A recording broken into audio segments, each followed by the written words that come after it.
Hatol ng Koneho. Isinalad sa Filipino ni Vilma C. Ambat. Noong unang panahon, nang ang mga hayop ay nakapagsasalita pa, may isang tigre naghahanap ng pagkain sa gubat. Sa kanyang paglilibot, nahulog siya sa napakalalim na hukay. Paulit-ulit na sinubukan ng tigre ang makaahon, subalit siya ay nabigo. Sumigaw siya ng sumigaw upang humingi ng tulong, subalit walang nakarinig sa kanya. Kinabukasan, muling sumigaw ang tigre upang humingi ng tulong hanggang mapaos. Gutom na gutom at hapong-hapo na ang tigre. Lumupasay na lamang siya sa lupa. Naisip niyang ito na ang kanyang kamatayan. Walang ano-ano ay nakarinig siya ng mga yabag. Nabuhayan siya ng loob at agad tumayo. "Tulong! Tulong!" Muli niyang isigaw. Isang tigre," sabi ng lalaki habang nakadungaw sa hukay. "Pakiusap, tulungan mo akong makalabas dito." Pagmamakaawa ng tigre. "Kung tutulungan mo ako, hindi kita makalilimutan habang buhay." Naawa ang lalaki sa tigre, subalit naisip niyang baka kainin siya nito. "Gusto kitang sanang tulungan, subalit nangangamba ako sa maaaring mangyari. Patawad, pagpapatuloy ko na ang aking paglalakbay." Wika ng lalaki at nagpatuloy sa paglalakad. Sandali! Huwag mong isipin iyan," pakiusap ng tigre. "Huwag kang mag-alala. Pangako ko hindi kita sasaktan. Nagmamakaawa ako. Tulungan mo ako. Kapag ako ay nakalabas dito, tatanawin ko malaking utang na loob." Tila labis na nakakaawa ang tinig ng tigre, kaya bumalik ang lalaki upang tulungan ito. Nakahanap siya ng troso at dahan-dahan niyang ibinaba sa hukay. "Gumapang ka dito," sabi ng lalaki. Gumapang ang tigre sa troso hanggang makaahon sa hukay. Nakita ng tigre ang lalaking tumulong sa kanya. Naglaway ang tigre at naglakad paikot sa lalaki. "Sandali! Hindi ba nangako ka sa akin na hindi mo ako sasaktan? Ito ba ang paraan mo ng pagsasalamat at pagtanaw ng utang na loob?" Sumbat ng lalaki sa tigre. "Wala na akong pakialam sa pangakong iyan dahil nagugutom ako. Hindi ako kumain ng ilang araw." Tugon ng tigre. Sandali! Ang pakiusap ng lalaki. "Tanungin natin anong alam ng tao sa pagtanaw ng utang na loob?" Tanong ng puno ng pino.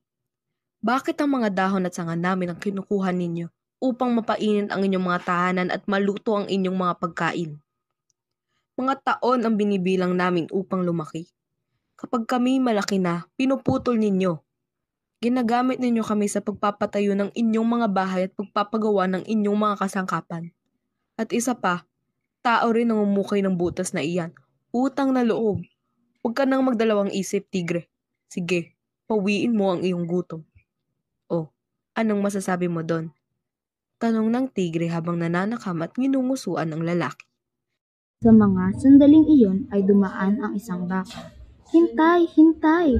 Pakiusap ng lalaki. "Tanungin natin ang baka sa kanyang hatol." Sumang-ayon ang tigre at ipinaliwanag nila sa baka ang nangyari. Hiniling ng dalawa ang opinyon ng baka. "Sa galang akin, walang duda sa kung ano ang dapat gawin." Wika ng baka sa tigre. "Dapat mo siyang kainin. Tingnan mo, mula nang kami ay maisilang, naglilingkod na kami sa mga tao. Kaming mga baka ang nagbubuhat ng mabigat nilang dalahin. Inaararo namin ang bukid upang makapagtanim sila. Subalit, anong ginagawa nila kapag kami ay tumanda na? Pinapatay kami at ginagawang pagkain. Ginagamit nila ang aming balat sa paggawa ng kung ano-anong bagay. Kaya, huwag mo na akong tanungin tungkol sa pagtanaw ng utang na loob. Kainin mo na ang taong iyan." "Tingnan mo, lahat sila ay sumasang-ayon sa akin. Kaya humanda ka na sa iyong kamatayan." Wika ng tigre habang bumibelo upang sakmalin ang lalaki. Alam na ng lalaki na ito na nga ang kanyang katapusan. Nang biglang dumating ang lumulukso-luksong koneho. "Sandali, tigre, sandali!" sigaw ng lalaki. "Ano na naman?" singhal ng tigre. "Pakiusap, bigyan mo pa ako ng huling pagkakataon. Tanungin natin ang koneho para sa kanyang hatol kung dapat mo ba akong kainin." Walang kwenta. Alam mo ang sagot niya. Pareho lang sa sagot ng puno ng pino at ang baka. Pakiusap, parang awa mo na. Pagsusumamo ng lalaki. O sige, pero huli na ito. Gutom na ako. Sagot ng tigre. Isinalaysay ng tigre at ng lalaki ang nangyari. Matamang nakinig ang koneho. Ipinikit ang kanyang mga mata at ipinagalaw ang kanyang mahabang tainga. Pagkalipas ng ilang sandali, muli niyang idinilat ang kanyang mga mata. Malumanay at walang ligoy na nagsalita ang koneho. Naiintindihan ko ang iyong isinalaysay.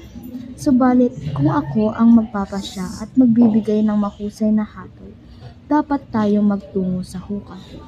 Muling ninyong isalaysay sa akin ang nangyari. Ituro ninyo sa akin ang daan patungo doon. Wika ng koneho. Tinuro ng tigre at ng lalaki ang hukay sa koneho. Tingnan natin, sabi mo nahulog ka sa hukay at ikaw naman ay nakatayo dito sa taas. Wika ng koneho sa tigre at sa lalaki. Pumunta kayo sa mga posisyon ninyo noon upang Tumalon agad ang tigre nang hindi nag-iisip.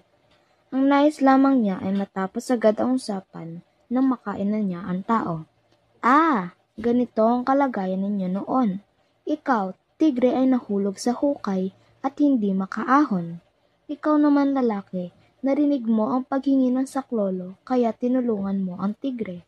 Ngayon, maaari na akong magbigay ng aking hatol. Ang problemang ito ay nagsimula ng tulungan ng tao ang tigreng makalabas sa hukay. Paliwanag ng koneho na tila may ibang kausap. Sa ibang salita, kung ang tao ay hindi nagpakita ng kabutihan at iniwan ang tigre sa hukay, walang naging problema. Kaya naisip ko na magpatuloy ang tao sa kanyang paglalakbay at dapat na manatili ang tigre sa hukay. Magandang umaga sa inyong dalawa. Wika ng matalinong koneho at nagpatuloy sa kanyang paglukso.